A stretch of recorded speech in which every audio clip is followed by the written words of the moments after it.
Time now for me to conclude my Orville Season 2 review by discussing the final 3 episodes. Sanctuary is another episode that deals with gender-related politics. Again, the show has a habit of doing this, exploring social, political issues through science fiction metaphors. Now that's fine, but some of the issues the show metaphorically explores seem far too obvious sometimes, and moreover, the messaging often seems redundant. An example of this was episode 7, Deflectors, which was about a male Moclan character who was attracted to Kiali. As Moclans are mostly all male, their society does not accept male-female relationships. So the story was a not so thinly veiled metaphor for the challenges gay people once experienced in finding acceptance in society. Only the dynamic was flipped around, as the story was about the persecution that a heterosexual Moclan faces in Moclan society. Now, like I say, it's obvious that this was actually exploring the topic of gay rights indirectly, but the problem is that these are liberal victories that have already been won in our society. So I'm not sure what the point of this is. Anyway, this episode, Sanctuary, once again explores gender issues in Moclan culture. This time the emergence of an all-female Moclan colony and the fight for its right to exist. When 2 Moclan males come aboard the Orville smuggling a female child to this colony, the colonists face invasion from the Moclan forces. Mercer encourages their female leader to seek union membership as a form of protection, but Moclus won't accept this and they threaten to leave the union, which would be a huge blow as Moclus is the biggest weapons supplier of the union. A compromise is reached in a big courtroom conclusion that permits the female colony to be left alone and possibly leaving open the door for their acceptance one day. It's not a great episode and not an example of strong sci-fi either. Anyway, moving on to the first of the 2-part finale, Tomorrow and Tomorrow and Tomorrow. While Isaac is experimenting with a new time travel technology, the Orville travels through a gravitational wave. And while the device is in the vicinity of Kelly Grayson, a younger version of herself is transported aboard the ship. Basically, Kelly had been thinking about her first date with Ed, and the time travel device Isaac had been working on detected this and transported her past, younger 20-something self aboard the ship. This younger Kelly is actually from the morning after her first date with Ed 7 years ago. Unfortunately, for now, it seems that they're unable to send young Kelly back, and she gradually decides to become a member of the crew. However, she feels as though she's kind of living in the shadow of her future self, though she does question some of the life choices older Kelly has made. In addition, as younger Kelly is still romantically interested in Ed, they decide to start dating again. Although for Kelly, it's only their second date. Obviously, this creates some extremely awkward moments between older Kelly and younger Kelly, especially given the difference in maturity between the two of them. Younger Kelly manages to be of assistance to the crew during a conflict with the Kaylon and resolves her differences with her future self. Long story short, Isaac and Lamar figure out a way to send her back to her original timeline, and Dr. Claire Finn administers a memory wipe to ensure she has no recollection of the future. However, unbeknownst to the crew, the memory wipe was not successful.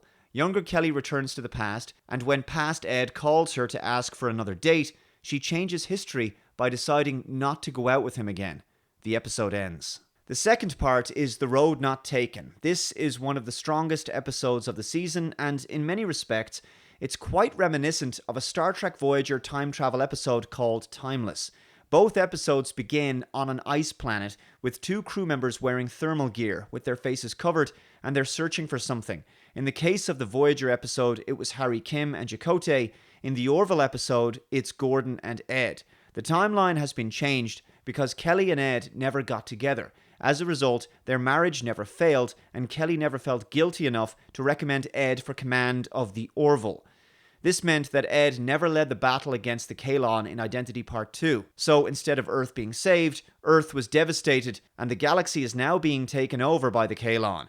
This is all explained to Ed and Gordon when they're brought aboard a vessel commanded by Kelly Grayson, who now realizes the mistake she made in altering the timeline 7 years ago. She's gathered together the original crew members of the Orville. Everybody came aboard the Orville for a reason in the original timeline, but that one small decision that Kelly made all those years ago changed everything. The Road Not Taken is a great exploration of the concept of cause and effect, the butterfly effect. Seemingly insignificant decisions having major repercussions on people's lives, and indeed, in the original timeline, Claire Finn had joined the Orville because of Ed, but but because she wasn't there, neither were her sons. Therefore, Isaac never had a relationship with them, and he therefore never turned on his own people, thus enabling Ed to lead a successful defense of Earth. It's quite an epic story, which ties nicely into the events of the already pretty epic story of Identity Parts 1 and 2. The episode has echoes of similar sci-fi stories, and smacked of a kind of ragtag ensemble show like Blake 7 or Firefly. So, the plan is to conduct the memory wipe again and correct the timeline. There was a nice cameo of Alara in this episode. She's part of an underground resistance movement. It was a cool surprise seeing her again. Long story short, after a shootout with the Kalon, the crew journey to a ravaged Earth and retrieve the Orville, which is buried in the Pacific Ocean. They encounter Bortus, who's been aboard the ship since the Kalon battle. Lamar figures out a way to hack into Isaac's data through a damaged Kalon body. They send Claire Finn back in time using the time travel device, though it requires an enormous amount of the Orville's power, which overloads the ship and it's destroyed. Again, this is very similar to Timeless, which also saw the Delta Flyer destroyed just as older Harry Kim had sent back some crucial data to 7 of 9. Claire goes back 7 years and administers the corrected memory wipe injection to a younger Kelly Grayson, and the timeline is restored. This time, when Ed calls her, she agrees to a second date. Now, there's nothing super original about this story. We've seen time travel reset, alternate timeline paradox episodes like this before, and like I say, it is very similar to Timeless. But once again, the Orville manages to take an existing concept and apply a fresh coat of paint to it, giving an interesting spin on an older idea. Overall, it's a really good episode. Now, Season 2 isn't much of an improvement over Season 1. It's just enough to keep me sufficiently interested. The character development has been solid, the cast is wonderful, and the interpersonal relationships are becoming richer and more complex. The zany, silly jokes are gone, though the show remains lighthearted and full of fun with healthy amounts of humour. Now, there's been some serious episodes, and the sci-fi concepts have been much more thought-provoking and entertaining, but the show is still bogged down with too much gender, sexuality, political commentary, and romance episodes.